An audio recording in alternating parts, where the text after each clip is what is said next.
India charges 70%, Vietnam charges 75%, and others are even higher than that. Likewise, until today, the United States has for decades charged a 2.5 tariff. Think of that, 2.5% on foreign-made automobiles. The European Union charges us more than 10% tariffs, and they have 20% VATs, much, much higher. India charges 70%, and perhaps worst of all are the non-monetary restrictions imposed by South Korea, Japan, and very many other nations. As a result of these colossal trade barriers, 81% of the cars in South Korea are made in South Korea. 94% of the cars in Japan are made in Japan. Toyota sells 1 million foreign-made automobiles into the United States, and General Motors sells almost none. Ford sells very little. None of our companies are allowed to go into other countries. And I say that, friend and foe, and in many cases, the friend is worse than the foe in terms of trade. But such horrendous imbalances have devastated our industrial base and put our national security at risk. I don't blame these other countries at all for this calamity. I blame former presidents and past leaders who weren't doing their job. They let it happen, and they let it happen to an extent that nobody can even believe. That's why, effective at midnight, we will impose a 25% tariff on all foreign-made automobiles.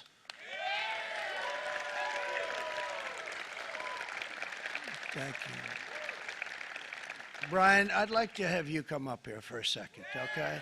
I just see him sitting. He's been a fan of ours, and he understands this business a lot better than the economists, a lot better than anybody. Brian, say a few words, please, would you? Thank you, Mr. Thank you. President. It's a great honor to have you. Thanks. Thank you, Mr. President.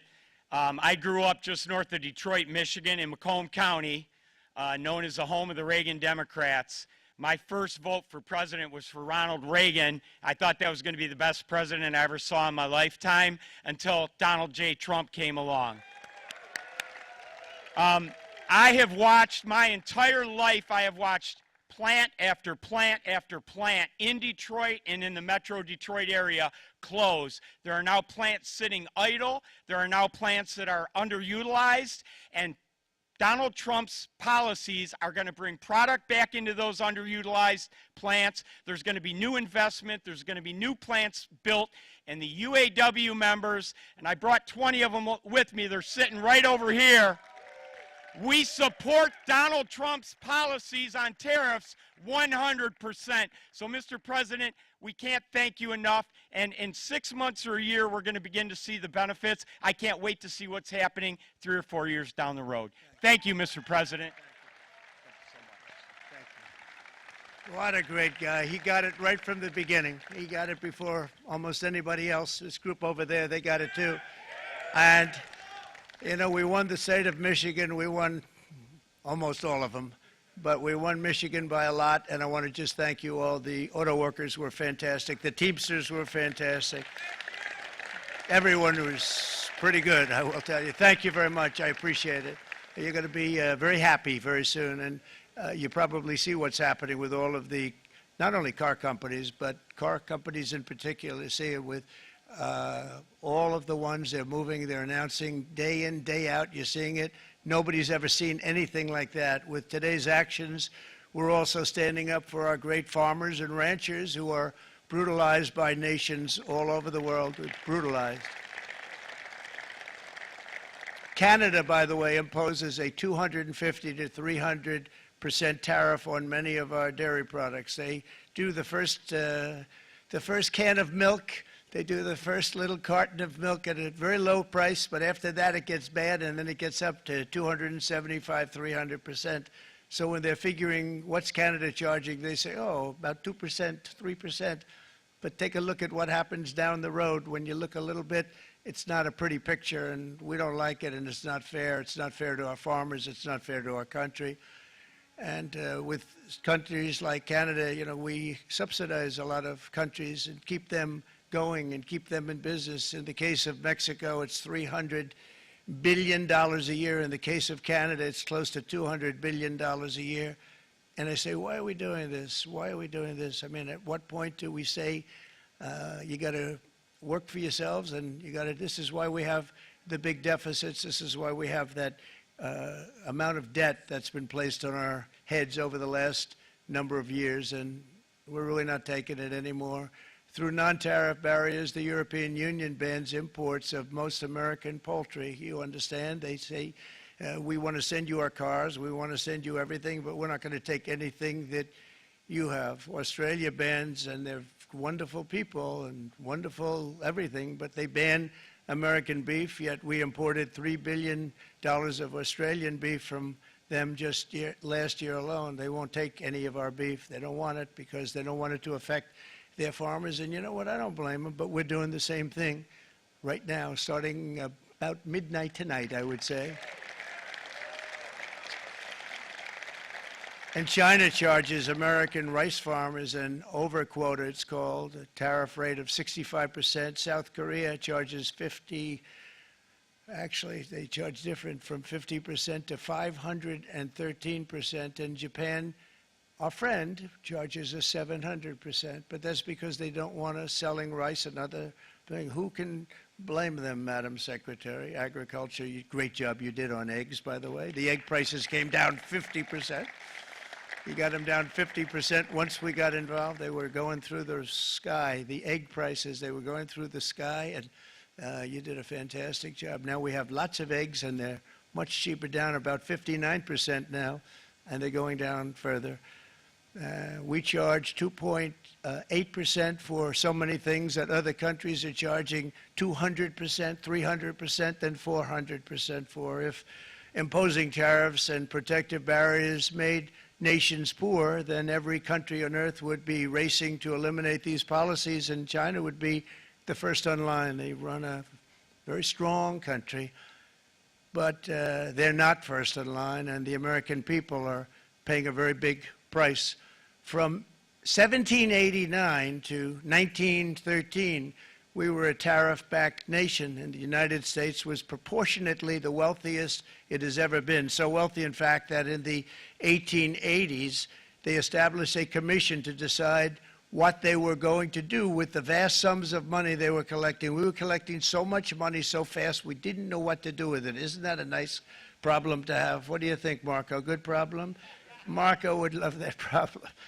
But we don't have that problem anymore, but we're not going to have it very much longer, I will tell you. But they collected so much money, they actually formed a commission to determine what they were going to do with the money, who they were going to give it to, and how much. Then in 1913, for reasons unknown to mankind, they established the income tax so that citizens, rather than foreign countries, would start paying the money necessary to run our government.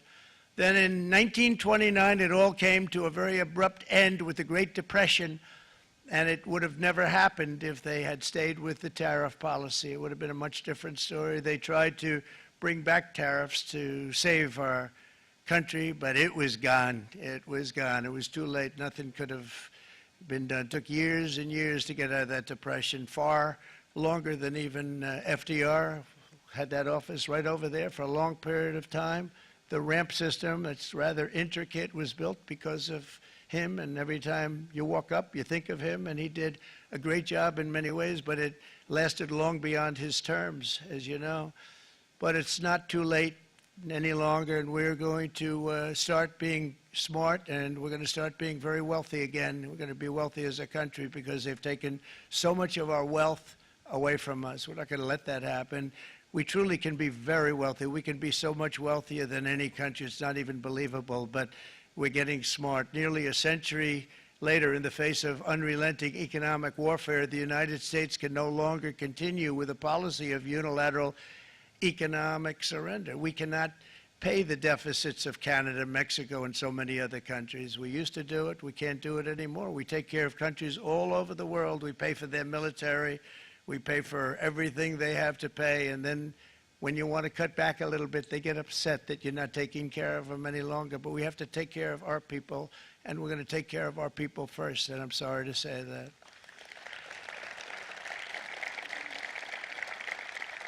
And today we're standing up for the American worker, and we are finally putting America first.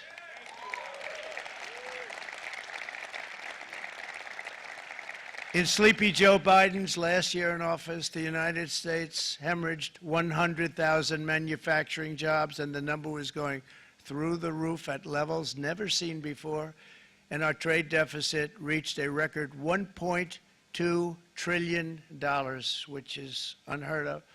Since the beginning of NAFTA, the worst trade deal ever made. It was a horror show.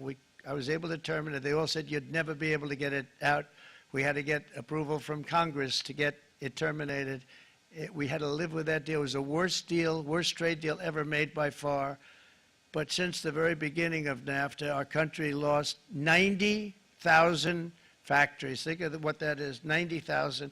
Think about putting a map up and putting tax on it. You wouldn't have enough room. 90,000. I said, is that possible? We had it checked 4 different times, and it was actually somewhat higher than that. And 5 million manufacturing jobs were lost while racking up trade deficits of $19 trillion. That was the worst trade deal ever made. As a result of these gigantic losses, foreign nations now own $26 trillion more of American assets than think of this, than the Americans own of their own foreign assets or other foreign assets. The United States can no longer produce enough antibiotics to treat our sick. We have a tremendous problem. We have to go to foreign countries to treat our sick. If anything ever happened from a war standpoint, we wouldn't be able to do it. We import virtually all of our computers, phones, televisions, and electronics. We used to dominate the field, and now we import it all from different countries. A single shipyard in China now produces more ships every year than all of the American shipyards combined. Think of that. And it was a business that we used to dominate. We used to dominate it totally. In short, chronic trade deficits are no longer merely an economic problem. They're a national emergency that threatens our security and our very way of life. It's a very great threat to our country. And for these reasons, starting tomorrow, the United States will implement reciprocal tariffs on other nations.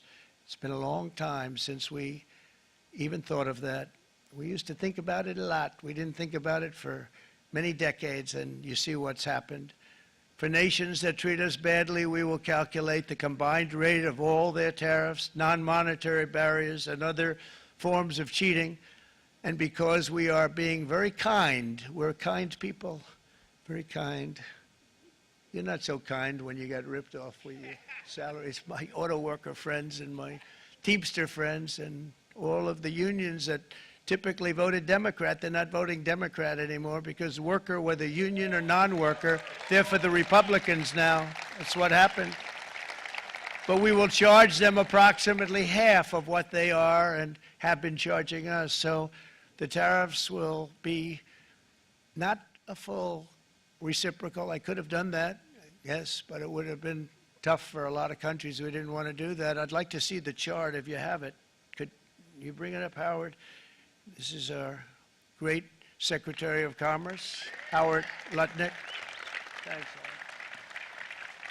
So if you look at that, China, first row, China, 67%. That's tariffs charged to the USA, including currency manipulation and trade barriers. So 67%, I think you can, for the most part, see it. Those with good eyes, with bad eyes. We didn't want to bring, it's very windy out here, we didn't want to bring out the big charts because it had no chance of standing. Fortunately, we came armed with a little smaller chart. So 67%, so we're going to be charging a discounted reciprocal tariff of 34%. I think, in other words, they charge us, we charge them less, so how can anybody be upset? They will be because we never charge anybody anything, but now we're going to charge. European Union, they're very tough, very, very tough traders. You know, you think of European Union, very friendly. They rip us off. It's so sad to see. It's so pathetic. 39%, we're going to charge them 20%, so we're charging them essentially half. Vietnam, great negotiators, great people. They like me, I like them. The problem is they charge us 90%. We're going to charge them 46% tariff. Taiwan, where they took all of our computer chips and semiconductors. We used to be the king, right? We were everything. We had all of it. Now we have almost none of it, except the biggest company is coming in. We're going to end up with almost 40%. Lee Zeldin's working to get their approvals. And it's an amazing company. Mr. Wei, of one of the great companies of the world, actually, they're coming in from Taiwan, and they're going to build one of the biggest plants in the world, maybe the biggest for that. But 64%, we're going to charge them 32%. Japan, very, very tough. Great people. And again, I don't blame the people for doing it. I think they're very smart in doing it. I blame the people that sat right in that Oval Office, right over there, right behind the Resolute desk or whichever desk they chose.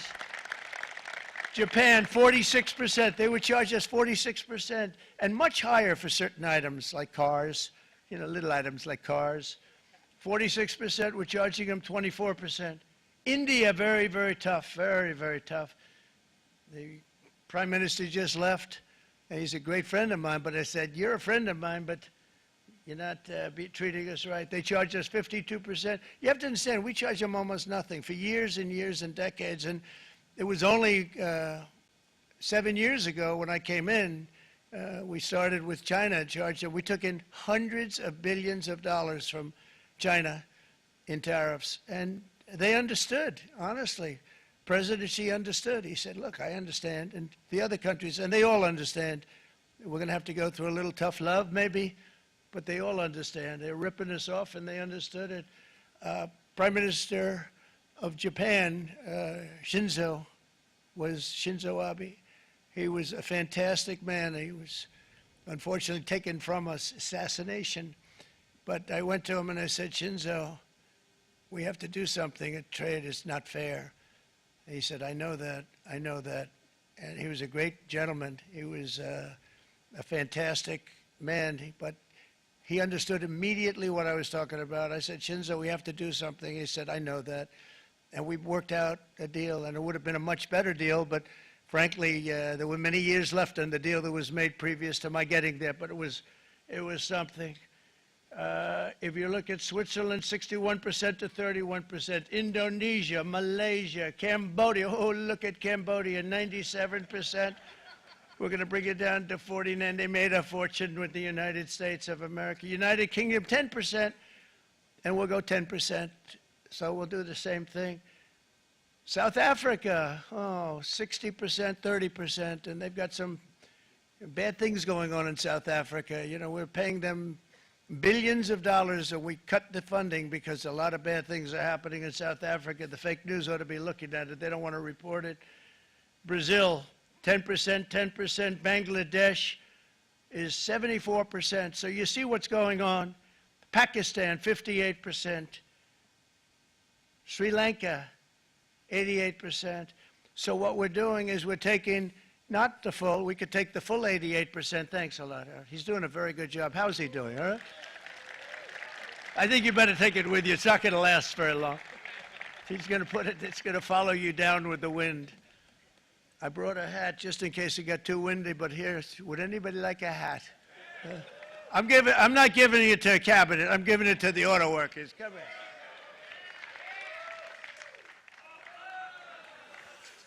Thank you, fellas. Get it. That's it. That's it. They deserve it more than our cabinet. Our cabinet has plenty of hats. But you see the numbers. The numbers are so disproportionate. They're so unfair. At the same time, we will establish a minimum baseline tariff of 10%. You notice that on the chart. And that'll be on other countries to help rebuild our economy and to prevent cheating. So we're going to have a minimum of cheating, and we're going to be very severe on the people that at the gate that watch the tariffs and watch the product coming in, because there's been a lot of bad things happening at the gate because the money is so enormous that you're talking about. There's never been probably anything like it in terms of the enormity, and there are a lot of bad things happen at the people that do the check-in, and they're looking at 10-year jail sentences if they do play. We're going to treat them so good, but if they cheat, the repercussions are going to be extremely strong. Foreign nations will finally be asked to pay for the privilege of access to our market, the biggest market in the world. We're right now the biggest market in the world. We had a great country 4 years ago in terms of the economics. We were doubling up on China. We were doing so well. Nobody was going to catch us, but so much of it slipped away over the last 4 years under Biden. I campaigned on this policy throughout last year, and today that promise was made, and it was also a promise, as you know, that was kept. Promises made, promises kept. To any company that objects to our common sense reciprocal tariffs, again, reciprocal, back and forth, back and forth. And I call this kind reciprocal. This is not full reciprocal. This is kind reciprocal. But what we do is we cut it in half. We charge them. My answer is very simple if they complain. If you want your tariff rate to be zero, then you build your product right here in America, because there is no tariff if you build your plant, your product in America. And we've seen companies coming in like we've never seen before. Likewise to all of the foreign presidents, prime ministers, kings, queens, ambassadors, and everyone else who will soon be calling to ask for exemptions from these tariffs. I say, terminate your own tariffs, drop your barriers, don't manipulate your currencies. They manipulate their currencies like nobody can even believe, which is a bad, bad thing and very devastating to us. And start buying tens of billions of dollars of American goods. Tariffs give our country protection against those that would do us economic harm. And many people were looking to do us economic harm. Maybe not so obviously, but they were doing tremendous economic harm. But even more importantly, they will give us growth. These tariffs are going to give us growth like you haven't seen before, and it'll be something very special to watch. I am so looking forward, and Brian, it's going to happen even faster than you said. You know, you might say, but it's already started. It's already started. Work's already begun on plants all around the country, and you see that as before. These are big, rich companies. We have $61 billion started on a big plant going up. It's going to be announced over the next 2 days, and they already started work. Many of these the biggest companies in the world, they've committed to build, build, build. We're going to build, build, build, sir. And they came here to see me, and they wanted to know if they could have a press conference. I do as many as I can. I'm pretty busy trying to stop Russia and Ukraine and the Middle East. We got to stop that. We got to stop the Houthis, which we're making tremendous. They like shooting ships down and out of the water, sinking ships. They get a kick out of it, but they're not getting such a kick out of it now, are they, Mr. Secretary? They're not getting such a kick out of that now. But here are just a short list of some of the companies that have already announced and committed to investment. And this is a company that built its factories and its plants in China. Apple is going to spend $500 billion. They never spent money like that here. They're going to build their plants here. SoftBank, OpenAI, and Oracle, great companies, are investing $500 billion almost immediately. NVIDIA, a hot company, is investing hundreds of billions of dollars. They just announced. TSMC, the biggest, most important company in the world of chips from Taiwan, with no investment from us, is investing $200 billion. And they said the reason was, number one, the election of November 5th, and number two, the tariffs. They don't want to pay the tariffs, and the way they're not paying it is to build their plant here. So we're going to go from almost no percentage. We used to have 100% of the chip market. Now it's all in Taiwan. Almost all of it's in Taiwan. A couple of other countries, but mostly in Taiwan. And think of it. We had 100%. We lost it because of people in that office that didn't do their job. They allowed it to be stolen from us. Johnson & Johnson, great company, $55 billion. Eli Lilly, $27 billion. Meta is investing $500 billion. Wow. DeMac is investing $20 billion. CMA, CGM, $20 billion. And then you have Merck and Clarios, Stellantis, General Motors, GE Aerospace, Honda, Nissan, Hyundai are all putting in billions and billions of dollars, and they're committed 100%. So.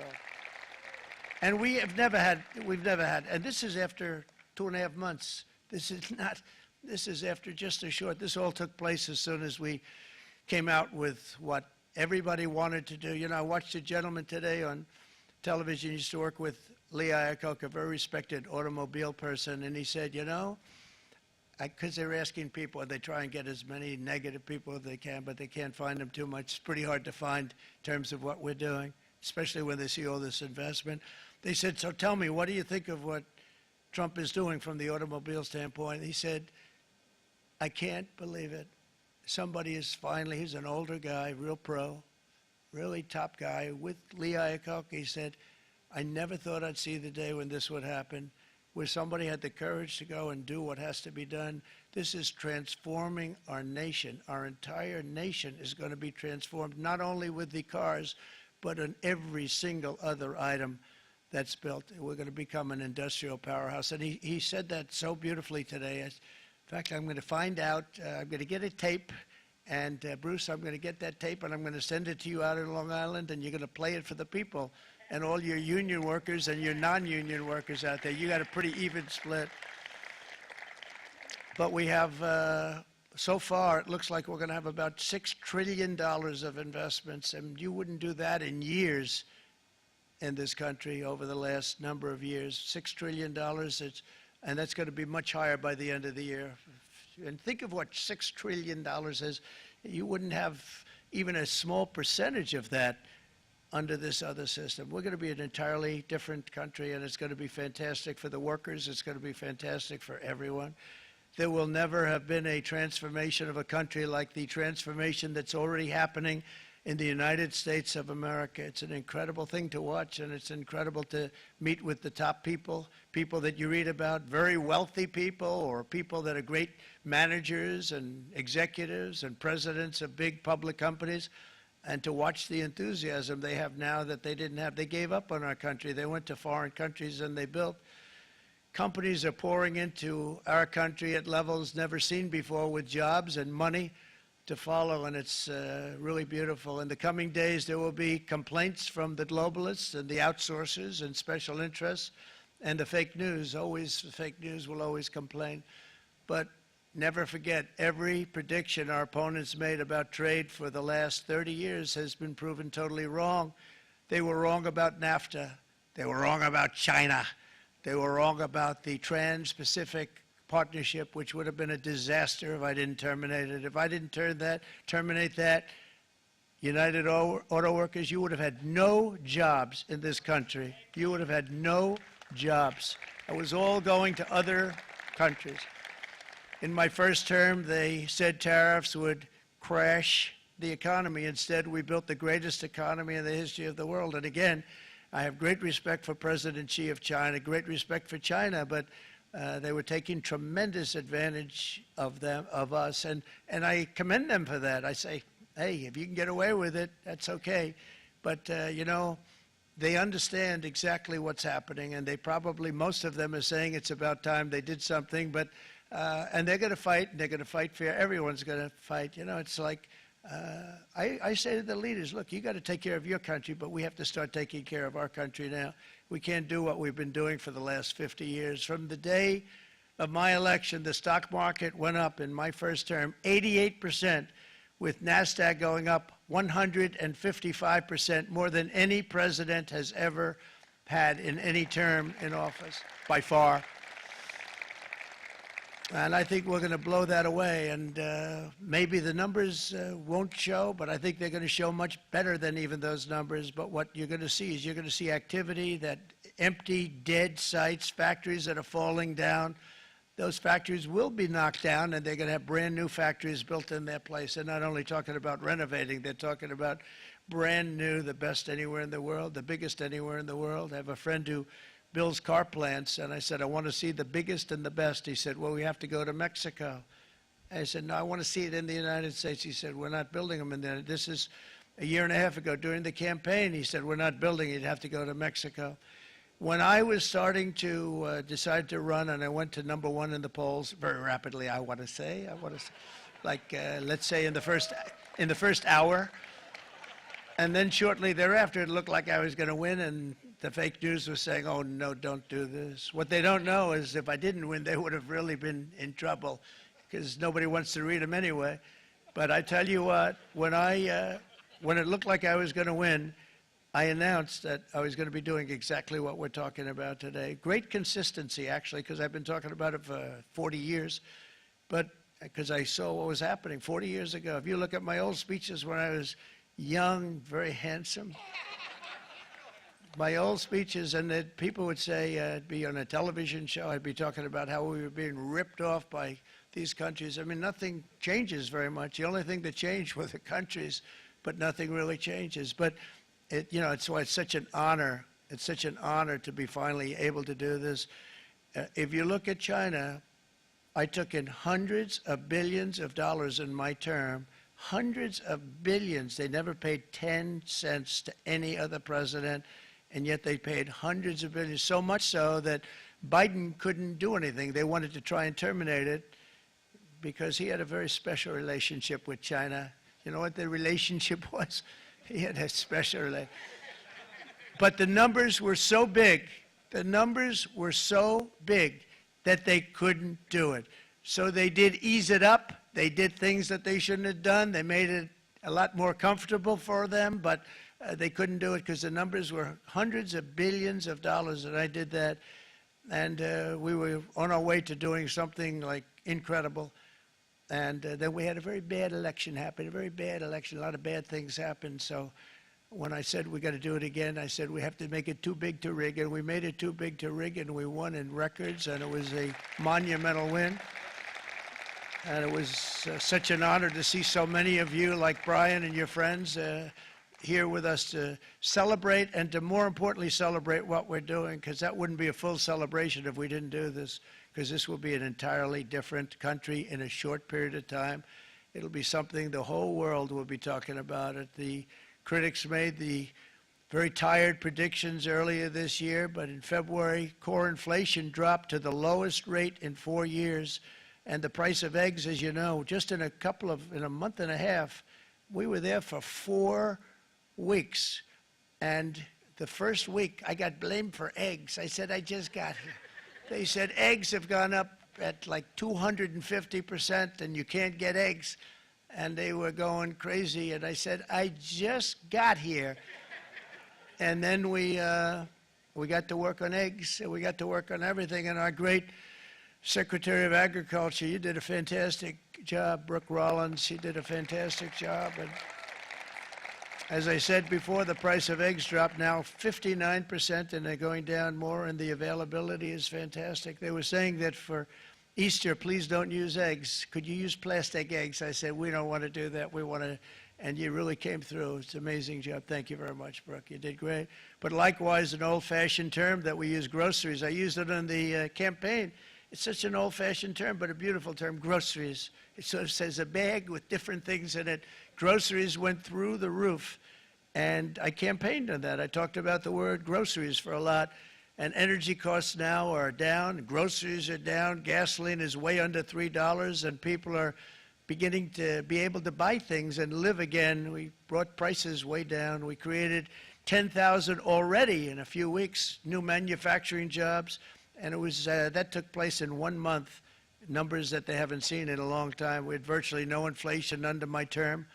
We had virtually no inflation for 4 years, but after transitioning over to Sleepy Joe, it went from almost non-existent to the highest in the history of our country. They had the highest inflation in the history of our country, brought up by energy and bad spending and bad policy, and a lot of bad things happened. How about allowing millions and millions and millions of people to pour into our country with open borders, where it's so sad to see even now, and I see our great secretary you have done. Stand up, please, Christy. Stand up.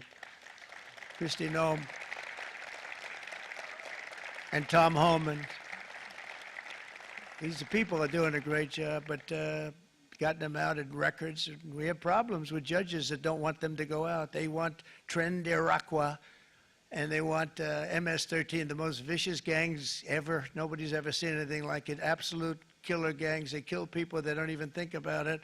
And we put them out, and we have judges now, radical left judges that They don't want them to go out. They want them to even be brought back. Let's bring them back. You've done a fantastic job, and please thank everybody. Homeland Security, thank everybody. Appreciate it.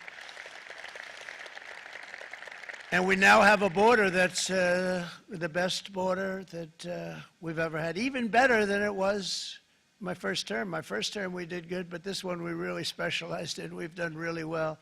And we had records then. We had the best, safest border. 4 years ago, we had the best border there ever was. And now we have, you've actually matched it and done even better. And we're going to get it down the right way. And we want people, by the way, to come into our country, but we want them to come in through a legal process. We want them to come in legally. We need more people. We need people to run these plants and to help the auto workers and the Teamsters and the non-union people and everybody else. But we need people, and the farmers. And we're going to let people come in, but they want to come in. We want them to come in legally. They have to have the capability of loving our country, not people that hate our country. We don't want them in our country. And now we're going to pass the largest tax cuts in American history, and that's where we're relying on Mike and John Thune. And we will not cut Social Security, Medicare, or Medicaid benefits, and the Democrats will, because if they got in, the entire economy would collapse. This country was heading for a collapse under the people that you saw. They were horrible. I think one of the reasons people like the job, I have my highest approval ratings because I think they're comparing me to the worst administration in the history of our country, so I appreciate that at least. But Speaker of the House Mike Johnson and Senate Majority Leader, appreciate it, Mike. John Thune have been fantastic, by the way. But they've been working tirelessly on taking the next step to pass the plan for our one big, beautiful bill. I'd like to name it that if you can. One big, beautiful. I made that statement about 6 months ago, and everybody calls it one big, beautiful bill. And it will be that. It'll have everything, the big tax cuts and every incentive there is. And it'll be fantastic. And by the way, for the cars, we're asking for an interest deduction on a loan. So if you build the car, only in America we do it, Brian. If the car's not built in America, you don't get the interest rate deduction. But if you build the car in America, if you buy a car, if it's built in America, then you get an interest rate deduction, tax deduction, and that's a big thing. It's going to be a big thing. I think that's going to pay for itself very quickly, that deduction. Never happened. We've never had anything like that before. Somebody said, where do you get the idea? Because it's so basic. You would think that would have happened a long time ago. It never did, and I'm very happy it didn't, because now I can say that was my idea. But we're going to get us closer to the debt extension. We have to get the debt extension passed, and I know you're going to be able to do that, Mike, and it's very important that you do that. And all of the other things that the Senate budget plan gives us, along with working, because I know they're working together, John and Mike, and the two bills are going very well together. We need to get our shared priorities done, including certain permanent tax cuts. We want the tax cuts to be permanent, spending cuts, energy and historic investments in defense, border, and so much more. We're covering everything. These will be phenomenal. There'll be no bill like this going to straighten. One bill is going to straighten out our country for many, many years to come. And we said, let's just do it and let's get it done. And some guys will love it and some guys will like it a little bit less because they're not getting what they were exactly looking for, but they're getting a lot. They'll never, if we get this done, it'll be the most incredible bill ever passed in the history of our Congress and Senate and congressmen, the senators and the congressmen, many of whom are here today, will be very proud of themselves. I really believe that it's going to set us on a whole new prosperous path. We're going to cut spending and right-size the budget back to where it should be. We're going to do that very strongly.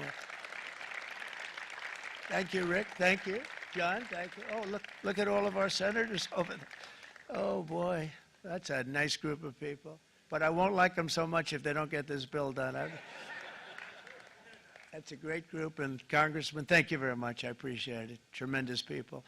The Senate plan is my complete and total support, and the House plan likewise is very similar. They're moving along pretty much at the same clip, and as soon as you're ready, you'll show it to me, and I'm sure it'll have my support, Mike. Every Republican congressman and senator must unify. We have to unify. We can't be separated. We have to get it done. We have to get absolutely everything we can, and we have to take care of the American people. That's the only thing that matters. We have to take care of the American people first. We need to pass this bill immediately, get it done, including debt extension. From this day on, we're not going to let anyone tell us that American workers and families cannot have the future that they deserve. We're going to produce the cars and ships, chips, airplanes, minerals, and medicines that we need right here in America. The pharmaceutical companies are going to become roaring back. They're coming roaring back. They're all coming back to our country, because if they don't, they got a big tax to pay. And if they do, I'll be very happy, and you're going to be very happy, and you're going to be very safe. We're going to build our future with American hands, with American heart, American steel, and we're going to build it with American pride like we used to. We're approaching our 100th day as president, and have been given credit by a lot of people, actually, even some of the fake news, can you believe it? Which in this case hopefully isn't fake, for having done more in that time than any other administration in the history of our country in the first 100 days. I think we've had an amazing, in terms of what we've done, what we've gotten accomplished. I'd like to see if we can get that war ended and another war from not starting in the Middle East. We have to get Russia. They're losing 2,000 on average, 2,500 people a day, young people, soldiers, Russian, think of that, 2,500 through some days, but on average, probably over about a 1 week period, it's 2,712, they say.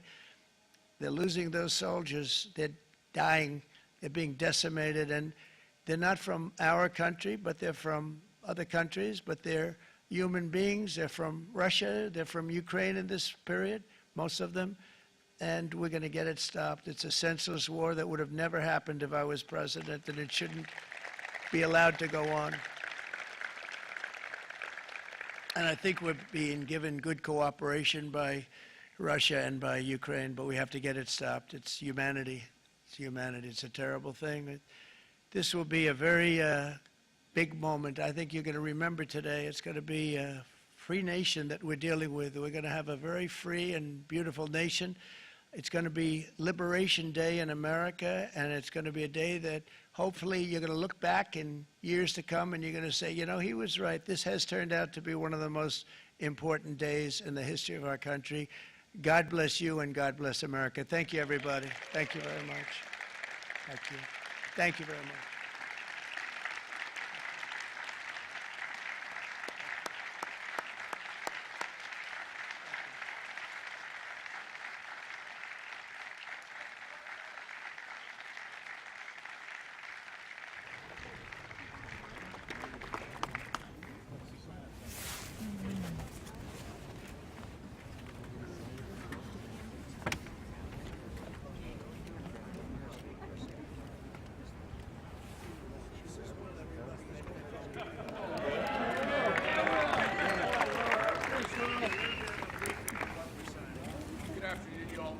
Documents prepared for the president's signature today. One closes what's referred to as the de minimis loophole with respect to imports from the Not even Hail Mary. The other is the big one, is the reciprocal tariff executive order that the president just spoke about at length. This is obviously a huge deal, and it's been an honor to be part of your team getting started.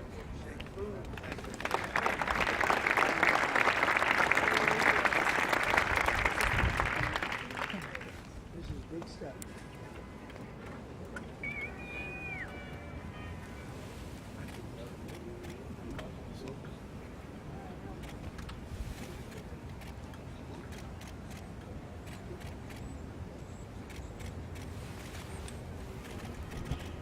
That's a 10.